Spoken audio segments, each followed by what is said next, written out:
тілектеріңді айтып, қолдарыңдағы жүректі сыйлаңдар. Сәттілік, денсаулық және бақыт тілеймін. Бақыт мен береке тілеймін. Мен саған денсаулық және жақсы үміті Тілеймін. Сіз әдемі күніңіз. Сен көңілдісің, қызықтысың. Аман болуыңды тілеймін.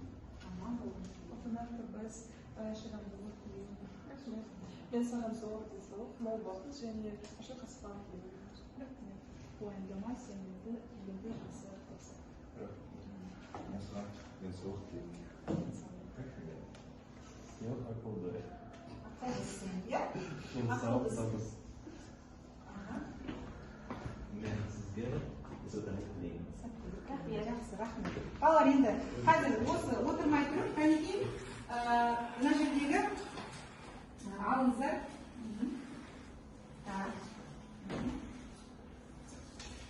Ал едіңіз.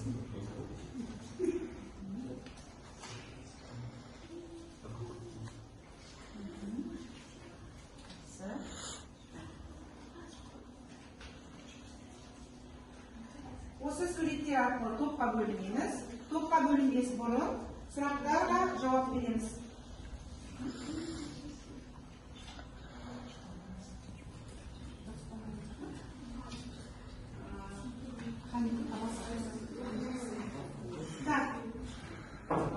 Енді осы суреттердің ішін ашсаңдар, сұрақтар бар. Аделина, қандай сұрақ сенде? Әкеңнің мамандығы қандай дейді? Кім болып істейді? Құтқарушы, иә? Құтқарушы, жақсы. Сенің сүйікті ісің. Сүйікті ісің. Жақсы көретін ісің. Немен айналысасың? Нені жақсы көресің? Сурет салу, немесе кітап оқу деген сияқты. Менің сүйікті ісім. Тігу, может быть, иә? Тігу бар шығар. Тігу, иә? Жақсы. Анаңа қандай сыйлық бересің? Мен анамды жақсы көремін, және мен әрқашан көмектесемін. Жақсы. Көмектесесің, иә? Сыйлығың сол. Сенің адам қандай адам? Менің анам жақсы көремін, және Қандай адам? Әдемі дейді, жақсы. Ол баланы кім тәрбиелейді? Ол баланы анам тәрбиелейді деп ойлаймын. Анасы? Ана. Жақсы. Анасы. Анасы, жақсы. Анасы ғана тәрбиелей ме, балалар айтыңыздаршы? Ол баланы. Ол баланы. Әкесі де тәрбиелейді, иә? Әділжан. Қандай отбасылық мерекені жақсы көресің? Отбасында қандай мерекені жақсы көресің? Туған күн бе, жаңа жылды қарсы алу ма, Наурыз мерекесі ме, қандай мерекені жақсы көресің? Наурыз мерекесі, жақсы. Отбасы туралы қандай мақал мәселе білесің? Отан отбасынан басталады. Отбасы мүшелерін ата. Менің отбасымда әкем бар, анам бар, мен және менің үлкен ағам. Кабинетте суреттер, кабинетте үстелдер, тақталар және суреттер бар. Және кімдер бар? Оқушылар. Оқушылар бар. Киіз үйдің ең басты бөлігі не? Шаңырақ. Шаңырақ, жақсы. Мақалды жалғастыр, отан отбасында басталады. Басталады, жақсы. Досыңа жақсы тілек айт. Досыңа жақсы тілек айт. Досыңдың соған тілек айт. Жаңа айттық қой, жүрек бергенде айттық қой, қандай тілек айтты? Денсаулық тілеймін, иә? Жақсы. Өзіңді сипаттайын, бір есім айт. Өзіңді сипаттайсың. Қандайсың сен? Мен мейірімді. Мейірімді. Жақсы балалар, отырыңдар. Енді осы қолдағы суреттермен топқа бөлініп отырғандар. Кімде оюдың суреті? Мұнда келеміз. Кімде киіз үй? Кім сурет? Алтындар. Мұнда келесіздер. Так, келесі. Бес күн суреті бар. Жас балалар, енді қараңдаршы, осы топқа бөлінгенде біз 5 суретін алдық, иә? Оюдың суретін алдық, және киіз үйдің суретін алдық. Бір ортақ мағынасы бар ма осы суреттердің? ортақ, общее қандай мағынасы бар? Бесік, ою және киіз үй. Киіз үй деген не? Қазақ тарихы, тағы да. Киіз үй нені білдіреді балалар? Бұл не? Үй ғой. Үй. Үйде кім тұрады? Адамдар тұрады. Кім тұрады оның ішінде? Отбасында әке, ана, ака, әже дейді. Ал бесікке не? Бесік туралы не айта аламыз? Кімге керек? Балаға керек. Баланы кім тәрбиелейді? Бесікке кім салады? Анасы салады баланы. Жақсы. Бізде өткен сабақта біз сендермен жаңа тақырып бастағанбыз, иә? Жаңа бөлім бізде қалай аталады? Еске түсірейік. Ол тақырып, ал бөлім қандай болады? Әлемдегі ерлер мен әйелдердің құқықтары, иә? Ендеше біз өткен сабақтарда кім туралы өттік балалар? Оның алдында кім туралы өттік? Әке туралы өттік, иә? Одан кейін біз анаға көштік. Жақсы, біз сол сабақты жалғастырдық. Үй тапсырмасы бізде нешінші болды? Нешінші бет? Жақсы, кеттік ал. Кім өзінің жұмысын оқып береді бізге? Не істеу керек? Айша, не істейміз? 9-шы тапсырмада? Жоқ, не істейміз?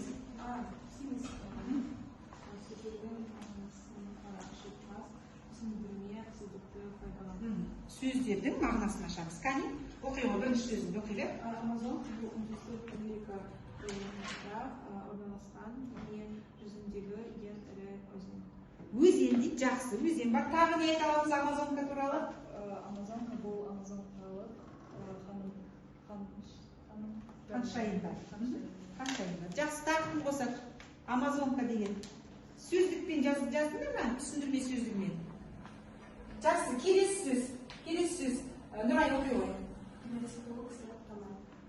Бұл тұқым қуалай мен қасиеттерді анықтау үшін даңқаны зерттеу. Зерттеу. Жақсы. Қосамыз ба? Бар ма, қосамыз ба? Жақсы. Келесі. Оқиды бізге кәне Милан оқи ғой. Менталды сана, ментал денсаулық сияқты. Тағы қосамыз ба менталды санаға балалар? Бар ма сендерде менталды сананы не деп жаздыр, Айша? Айша. Қазіргі психологиядағы түсінік ол қазіргі тәжірибені үздіксіз бақылау. Үздіксіз анықтау. Жақсы. Алқалы кеңес. Даша? Бұл бір мәселені талқылау немесе шешім қабылдау үшін бірнеше адамның бірлескен жиыны немесе жиналысы. Жиналысы. Жақсы. Соңғы сөзді кім оқиды бізде? Так. Слава? Соңғы жүгінген. Көмек сұрау. Жүгіну, көмек сұрау. Немесе заңға жүгінген. Заңға жүгінген деп мысал келтіруге болады. Заңға жүгінген, көмекке жүгінген. Яғни біреуге бір өзінің өтінішін айту, иә балалар? Жақсы. Енді ары қарай жаңа тақырып болғанда осы тақырыпты кешегі өткен тақырыбымызды жалғастырамыз. Кәне, суреттерге қарайық та балалар. Суреттерге қарайық та болжайық, иә? Не айталасыңдар суреттер бойынша? Суреттер бойынша не айталасыңдар балалар? Суретте кімді көріп тұрсыңдар? Анасын, әкесін, кім көріп тұрсыңдар? Баласы. Баласы кім деп ойлайсыңдар? Қыз бала ма, де ұл бала ма? Қыз бала, иә? Қыз баланың суреті. Мынау сәби кезі баланың, иә? Қыз баланың кішкентай кезі. Мынау жасөспірім кезі. Мынау бой жеткен кезі. Мынау үлкен ересек кезі, иә? Ересек. Қазақта жасты осылай бөледі. Сәби, это вот возрастные названия. Сәби, жасөспірім немесе бүлдіршін деп айтады. Одан кейін бойы жеткен, девушка уже, да? Девочка дейміз, мына жерде жаңағы ересек, взрослая уже, да? Жақсы балалар. Жаңа сөздермен танысайық бүгінгі. Сонымен бұл сурет бойынша біз не айта аламыз балалар? Кім туралы айтамыз? Қыз бала,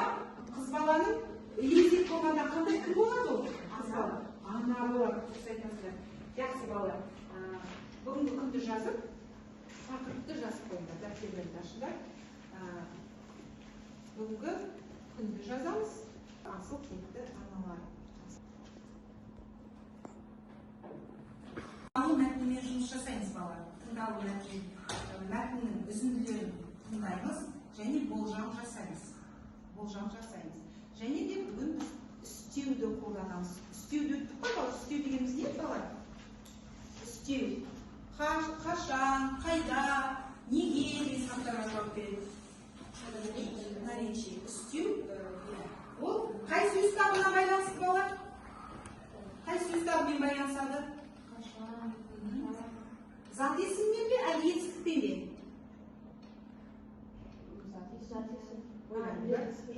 Етістікке балалар. Жақсы, кеттік арнайы. Енді жаңа сөздер.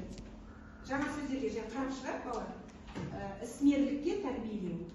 Ісмерлік дегеніміз қолөнер деген сөздің синонимі. Тәрбиелеу дегенді білесіңдер, иә? Сонда не ол? Қолөнер, ісмерлік, түсінікті, иә? Орысша аудармай қой. Жар болу дейді. Тұрмысқа шығу, үйлену. Жар болу. Дұрыс айтасың. Яғни ол кім болады? Когда женится, кім болады бір-біріне? Супруга. Дұрыс, жар болу. Көрпені көктеу. Көрпе деген білеміз бе балалар? Көрпе деген не? Көрпе. Үйде бәрімізде бар. Бәрінің үйінде көрпе бар. Я астымызға салып отыруға болады, немесе жамылуға болады. Көктеу дегеніміз это вид шитья. Тігудің бір түрлі. Жүн түту дейді балалар. Орысшасын жазып қойдым. Жүн дегеніміз шерсть, білесіңдер, теребить. Қарап тұрыңдар. Келесі, қазір оны тағы түсіндіріп кетемін. Қырық үйден тыю дейді балалар.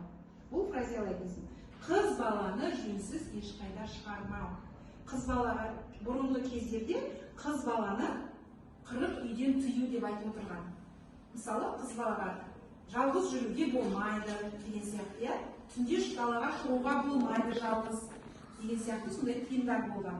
Қатты сөйлеуге болмайды, дөрекі сөйлемеу керек, қатты күлмеу керек деген сияқты. Қазірде ондай тыйымдар бар негізі, иә?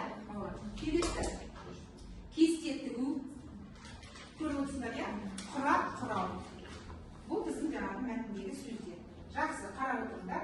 Енді мен сіздерге балалар көрсетіп кетейін. Мынау заттар. Қарап отырайық балалар. Ұршық дейді балалар. Ұршық. Мынау ұршық. Қарап отырыңдар. Білесіңдер ме? Көрдіңдер ме мынандай затты? Ұршық. Не істейді? Иә, жақсы. Мынау не деп ойлайсыңдар? Бұл шекпен балалар, шекпен. Қараңдар, қарап алыңдар, шекпен. Слава, мында қараймыз, шекпен. Мынау бізде кесте. Мынау құрақ деп айтуға болады, тағы да қазір қараймыз. Мынау міне құрақ балалар, міне құрақ. Құрақ жасап жатыр. Әртүрлі матаның қалдықтарынан құрақ жасады. Латать. Да, бұлар жош айтқанда. Мынау не деп ойлайсыңдар? Қай сөзге байланысты? Кілем, дұрыс айтасыңдар. Кілемді қолдан тоқитын адамдар бар. Мынау онда бізде не болады? Жүн болады. Жүн дегеніміз не дедік? Жақсы. Қазір кішкене не көрейік? Видео көрейік. Сонда түсінесіңдер, не туралы айтылғанын. Көрініп тұр ма?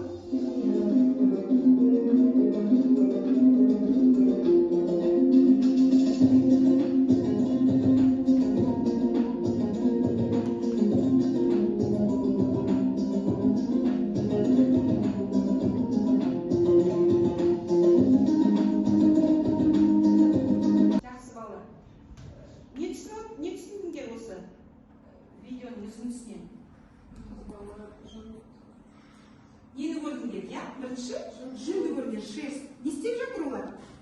Жүнді түтіп жатыр дейді. Түту, теребейді.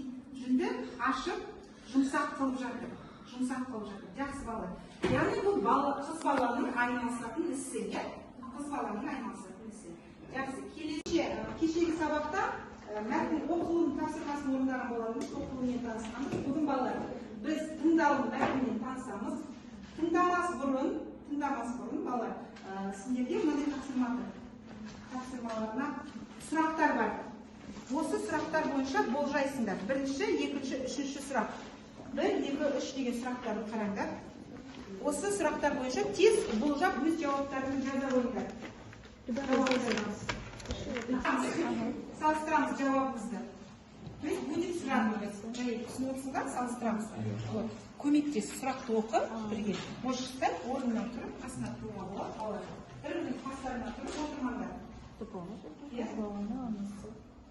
Бірінші сұрақ, отбасында қыз баланы кім тәрбиелейді? Толық жауап берейік, балалар, толық.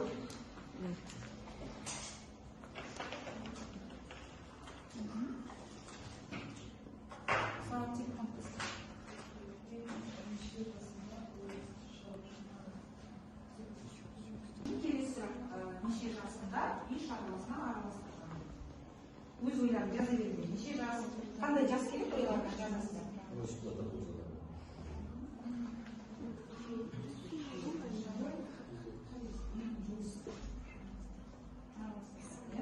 Бастап істеген неше жасынан бастап үй шаруасын істеген? Білмеймін, өздерін жаза беріңдер. Сендердің жауаптарың бұл, балалар.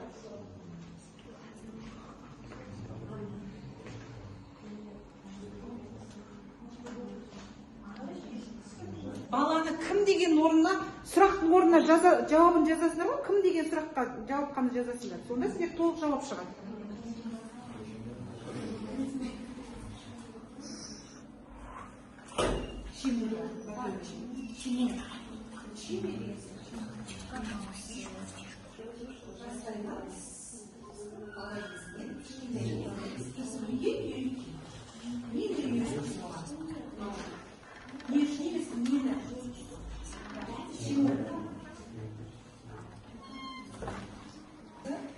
Так, bunu bağla.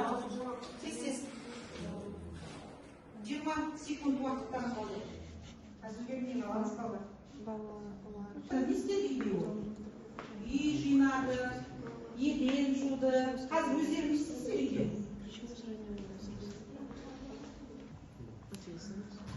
Жақсы. Көмектесіңдерші, үйде балалар, қыз балалар не істейді? Мен жазып болдым. Болдық, я мұн жақта болды балалар. Келесі, сендерде бол ба, дайын ба? Жауаптарым кесіз болды.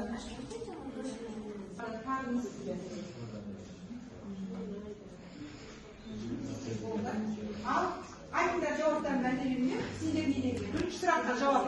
Отбасында қыз баланы кім тәрбиелеген? Анасы тәрбиелеген дейді. Сіздерде жауап. Кім тәрбиелеген? Анасы тәрбиелеген, сіздерде?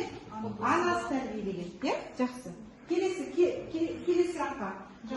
Неше жасынан үй шаруасына араластырған? 10 жасынан. 10 жасынан. 10 жасынан үй шаруасына араластырған. Жақсы, сіздерде жауап? 5 жасынан дейді сіздерде? 12 жасынан дейді. Жақсы, ағарай. Сіздерде? Үшінші? Жастайынан неге бауылған, жастайынан ағанын, түгіл үлкен адамдарға көмектесу бауылған. Көмектесуге баулыған. Жақсы. Келесі сіздерде жауап беріңіздер. Бір жинайды, дыбыс жинайды, тамақ пісіреді. Тамақ пісіреді. Жақсы. Келесі сіздерде. Жоқ, жатыр, тамақ пісіреді, үйді жинайды және Балаларды қарауға көмектеседі. Жақсы. Енді мәтінді тыңдаймыз, балалар. Мәтінді тыңдаймыз. Не дейді екен мәтінде? 3-4 сабақ, 3 тапсырма. Қазақ халқы қыз бала тәрбиесіне баса назар аударған. Тәрбие жұмысымен анасы айналысқан. 13 жасқа келгеннен кейін оны үй шаруасына үйретіп, ісмерлікке тәрбиелеген, болашақ жар болуға бейімдеген. Жүн түту, жіп иіру, шекпен тоқу, кесте тігу, құрақ құрау, кілем тоқу, көрпе көктеу және тағы басқа өнерді қыздарына жастайынан үйреткен. Ал, жауаптарыңызға қараңдар. Кім тәрбиелеген екен? Дұрыс па бірінші жауаптары? Анасы дұрыс. Келесі, неше жасынан бастап? Мына жерде не дейді? 10 13 жасынан дейді, иә? Сенде 10 жасынан сіздерде 5 жасынан, сіздерде 12 жасынан. Жақсы. Келесі сұрақ, жастайынан неге баулыған дейді? Дұрыс па? Келді ма сендердің жауаптары? Жақсы. Кейбір жерлері келді. Жақсы. Не қосуларыңызға болады? Қосып жазып қойыңыздар. Тағы не қоса аласыздар? Осы мәтін бойынша. Мәтін бойынша не істейді? Жаңа жөнтірту деген көрпе, иә, соларды қосып, жаңа сөздер бар ма бізде жаңағы, иә? Сол сөздерді қолдануға болады. Келесі сұрақтарды алайық, балалар. Келесі сұрақтарды алайық. Қыз баласы анасымен қандай тақырыпта ашық әңгімелесе алған дейді. Анасымен ашық әңгімелесе алған. Қыз баласына қандай тыйымдар қойылды? Тыйым дегеніміз не балалар? Тыйым дегеніміз еске түсіреміз. Тыйым сөздер деген өткенбіз біз. Тыйым сөздер. Мысалы, үйге жүгіріп кіруге болмайды деген сияқты тыйым сөздер беріледі қой. Көпті жылуға болмайды. Болмайды деген сөз нені білдіреді балалар? Нельзя, запрет, я? Тыйымдар қойылған.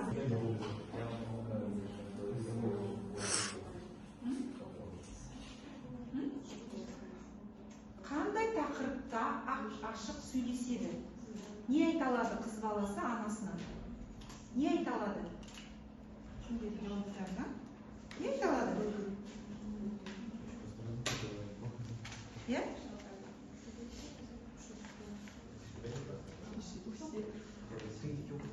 Айта беріңдер. Не істеуге болмайды қыз балаға? Не істеуге болмайды қыз балаға? Соны жазамыз.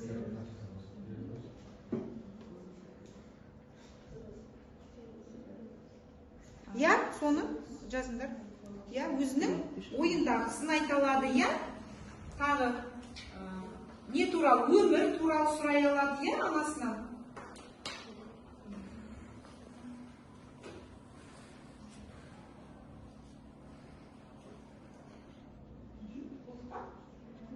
Жақсы, жақта болды.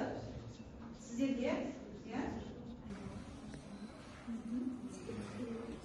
Жауабымыз Нұрайлар бастайды, жауаптарын. Егетмера, қыз баласы анасымен қандай тақырыпта ашық әңгімелесе алады? Тыңдаймыз. Денсаулық туралы, өмір сырын туралы және үй шаруасымен айналу туралы. Айналысу туралы айта алады. Жақсы. Нұрайна, басқаларына қосатындар бар ма? Тағы? Жақсы. Келесі бізде Милана, сендерде 4-ші сұраққа жауап. Қыз баласы анасымен өмір, отбасы, оған жылуға Өмірі, құпиясы туралы айтылған. Құпиясы туралы айтылады. Келесі сендерде 4-ші сұрақ. Ой, 3-ші. Ой, 4-ші. Үшінші. Өмір туралы, тәжірибе туралы, мәселелер туралы, сырын айтылған, иә? Келесі 4-ші сұрақ. Нұрай, қыз баласына қандай тыйымдар қойылды? Қыз баласына өсек айту, үлкендердің алдын кісіп өтпеу және орынсыз сөз айтпау тыйымдар қойылды. Ұрыспау, иә? Келесі сіздерде? Қыз баласына боқтану, ұрысу, тыйым салынды. Тыйым салынды. Жақсы. Сіздерде не тыйым салынған? сіз ерекшелерге бұрылы айналысыз бұзылмайды. Қане? Сіз бұрын сөйлемеу керек, иә? Ер адамнан бұрын сөйлемеу керек. Жақсы. Бөлісіп, ана болу үшін тиісті нәрселерді ашық айтып отырған. Ана барлық өмірдің бастауы. Ол адамды өмірге әкеледі. Ол адамды адам етіп тәрбиелейді. Бүкіл адамзат қыздан тарайды. Қыз келін болады. Келін анаға айналады. Ал ана әже деген зор дәрежеге жетеді. Ұрпақ өсіріп, ұлт қатарын көбейтеді. Қыз абыройына баса мән беріп, оның жүріс-тұрысы қатаң бақылауда болған. Қызға 40 үйден тыю деп, ойын-тойларға жеке жібермеген. Қасына сенімді деген жеңгелерін ертіп жіберген. қыздың жолы жіңішке деп оның абыройын сақтауын қатаң қадағалап отырған. Қыз баланың жүретін ортасына оның достары кім болатынына мән берген. Анасымен жаңағы дұрыс айттыңдар, өмір туралы, отбасы туралы, ананың қандай ана болу керектігін айтып ашық сөйлесіп отырған. Және де қыз баласына қандай тиымдар салынған дейді мәтін бойынша. Жалғыз өзін, мысалы, тойларға жалғыз өзін жіберген бе қызды? Жалғыз өз тойға солу, шебер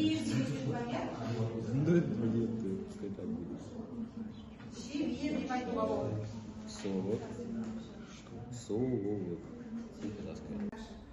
Бала, енді біз қазір сендермен сергіту сәтін өткіземіз. Сергіту сәтінде біз мақалдармен жұмыс жасаймыз. Қазір сендер мақалды сәйкестендіресіңдер, табасыңдар, жалғасын.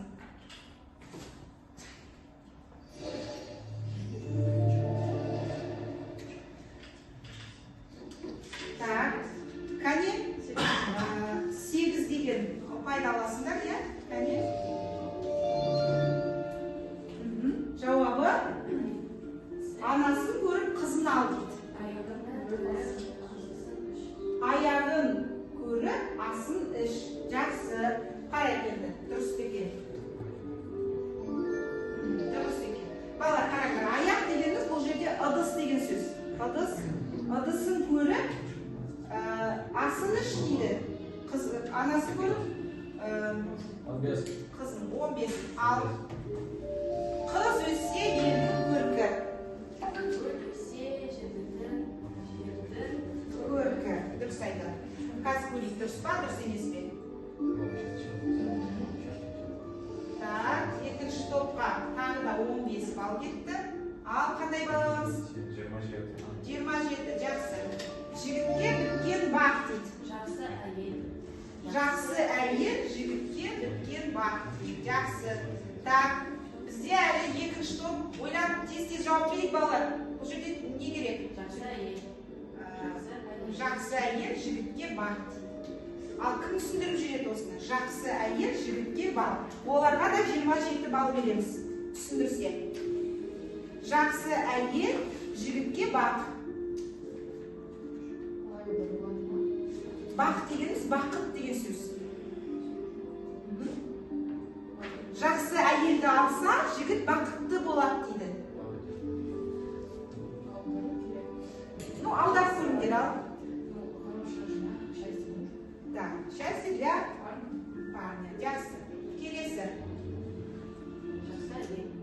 Так, жақсы әйел. Дұрыс. Так, 27 балды екі топқа береміз. Енді соңғы ма? Соңғы емес. Елу жақсы. Гүл өссе, жерден көркі. Болды ғой ол жаңа. Шеше көрген тон пішер. Әке көрген. Әке көрген оқ жона. Қазір көрейік. Дұрыс. 50 балл. Келесі. Балалар. 90 ба сендерге де? Ал ерді намыс өлтіреді.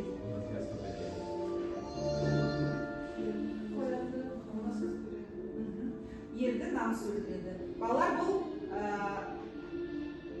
жақсы. Так, келесі. 100 жетпіс, я? Сендерде 90 балл, я? Кеттік арабай. Ұлғыз аспанды. Қызың жағандағы құндызы. 170 балл. Жақсы балалар. Арқара кеттік.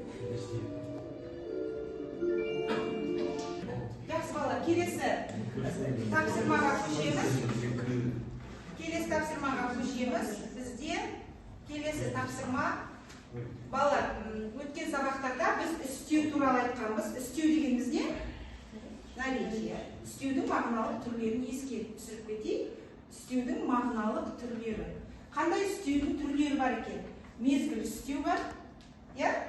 Одан мысалдары еске түсірейік. Сұрақ қашаннан уақытты білдіреді. Мекен үстеу, береді, иә? Қайдан деген сұрақтарға жауап береді. Ары қарай жоғары, төмен, ілгері, кейін деп мысалы. Сын қимыл істеуі қалай, қайтып, қалайша, яғни сынын білдіріп тұр. Қалай болды? Мысалы, жаңағы әрекет қалай болды? Қимыл әрекет. Мысалы, жақсы барып қайттым десек, иә? Мөлшер істеу қаншама, қалайша. Соншама, соғұрлым, талай. Қарап отырайық. Күшейткіш істеу қалай, қандай, өте тым, орасан, тіпті. Мақсат істеуі қалай, не мақсат бер. Әдейі, жорта, қасақана. Себеп салдар істеуі не себепті, неге, бекерге, амалсыздан, құр босқа. Кәне сөйлем құрайықшы, бір сөйлем. Мысалдармен. Мысалы, мезгіл істеуге.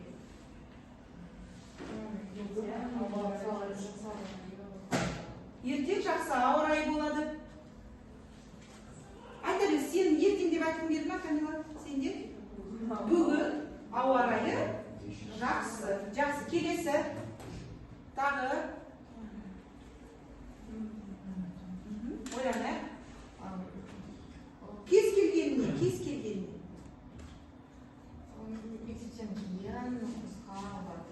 Мектептен кейін курсқа бардым, жақсы. Тағы. Күшейткіш істеуде өте тым деген сөздер білеміз бе? Орасан, тіпті деген сөздер білеміз. Математика өте қиын сабақ. Өте қиын сабақ, жақсы. Ары қарай. Мысалы, әдейі. Мен бүгін сабаққа әдейі кешігіп келдім, я қалдым немесе. Жақсы бала. Жақсы. Енді біздің келесі тапсырма бізде қазір дәптерде орындаймыз бұны. Тез жазып шығайық. Сөздерді ғана жазып шығамыз. Қандай сөзді қай жерге қоясыңдар? Бұл үстеулер. Көп нүктенің орнына үстеулерді қойып жазасыңдар. Сендерге бұған бір 3 минут уақыт беремін.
Бірінші сөйлемде қандай қойдыңдар?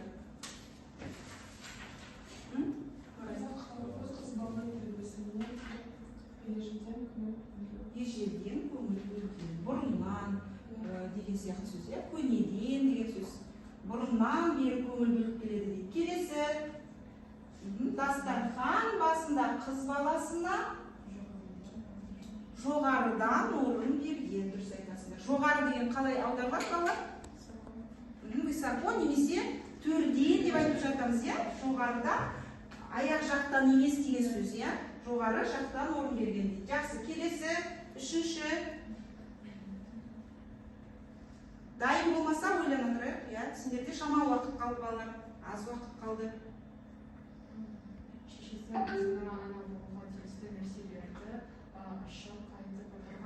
Ашық айтып отырған дұрыс, иә, ашық. Иә, түсінікті, иә. Барлығын қыз баласына айтып түсіндіріп отырған дейді, иә. Келесі.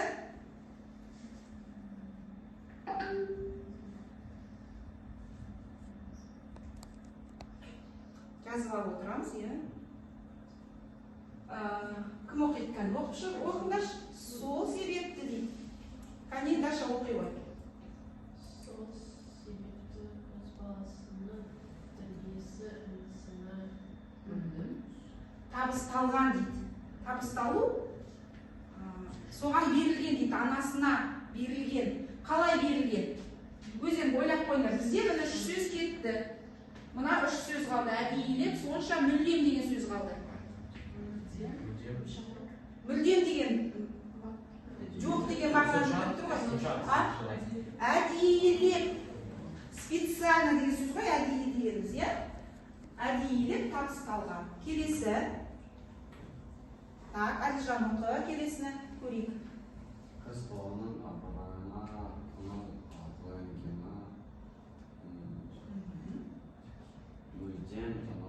мүлдем деген жоқ деген сөз. Мысалы, оған көңіл бөлініп тұр.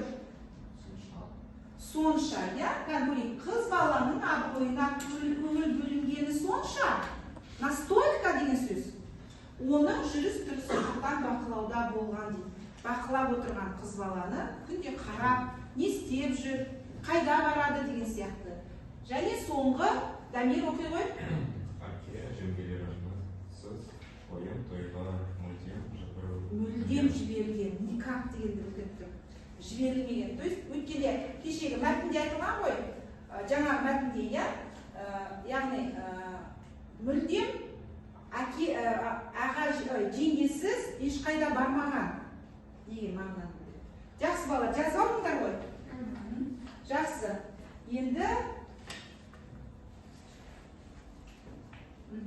Енді балалар, мағынағы өткен тапсырмалардың бәрін қорытындылай келе, кәне мына тапсырманы ауызша айтайық. Ауызша. Сөйлемдер берілген бізге ақпарат мәтін бойынша және иә, жоқ деген жауаптар болу керек. Оқи ғой.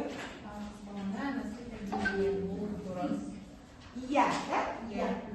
Жақсы, тоқтаймыз. Келесі. Аделина келесі. Үй шаруасына, иә? Үйдің жұмысын істеткен қыз балаға 3 жасынан ба? Иә, жоқ. Неше жасынан дедік?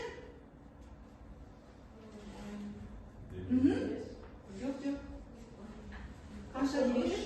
13, 12, 13 жасынан бастаған. Келесі? Раил келесі. Қыз бала аңшылықпен айналысқан. Аңшылықпен айналысқан. Жоқ, иә? Аңшылық дегеніміз не, Раил? Аңшы. Кім ол аңшы деген? Аң аулайды. Жақсы. Келесі. Даша оқи ғой. Ана бала анадан бастауы. Басталады, анадан басталады деп тұр. Дұрыс па? Иә, жоқ? Иә, бәрі анадан басталады дейді. Ангелина?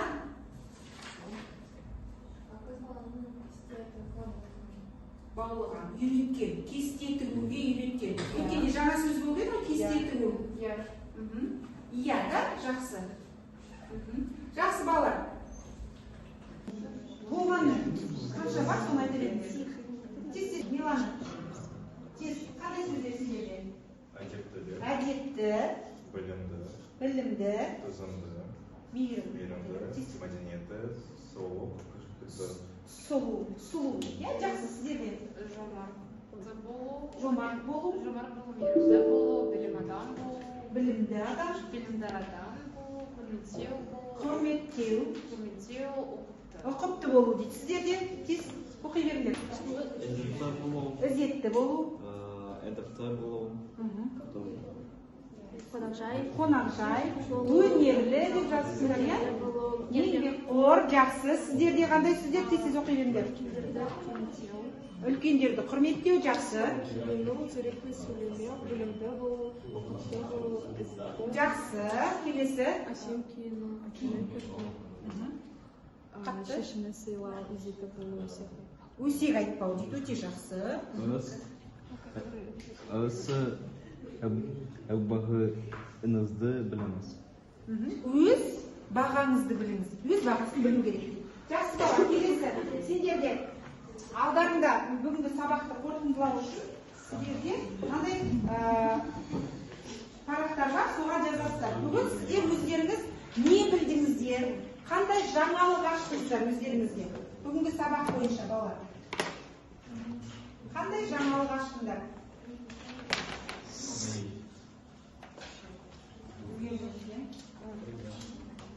Тапсырма, қазіргі қыздар қандай болу керек деген тақырыпта аргументативті эссе жазамыз. Қыздар қазіргі заманда қыздар қандай болу керек. Яғни сендер өткен тақырып бойынша алған білімдеріңді және өздерінің ойларыңды қосып жазуларына болады. Енді соңында рефлексия жасап, бүгінгі сабақ бойынша QR-кодты ашып, телефондарын алдық, QR-кодта жауап. Үш-ақ сөз жазасыңдар. Мынадан бір сөз, мына жерден бір сөз, және мына жерден бір сөз жазасыңдар. Өздерің қандай сезімде болдыңдар, қандай әсерде болдыңдар. Мен сабақ үстінде жұмыс істедім, демалдым, басқаларға көмектестім. Қорытындысында барлығын түсіндім, яғни көбірек білдім, немесе түсіндім.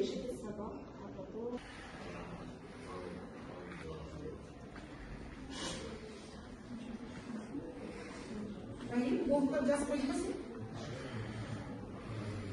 QR-кодты жазасың. Сабақ қызықоты өте көңілді, көп интерактив болған. Бүгін сабақта біз ана туралы айтқанбыз. Көп қызық заттар туралы айтқанбыз. Жақсы, рахмет. Рахмет. Және тапсырмалар қазақта болды. Қыз тәрбиесі туралы мен көп ақпарат білдім. Тамаша. Қызық сату. Сабақ аяқталды, балалар. Мен жауаптарын өзім оқимын. QR-ды ашып, өзім оқимын сендер жауаптарыңды.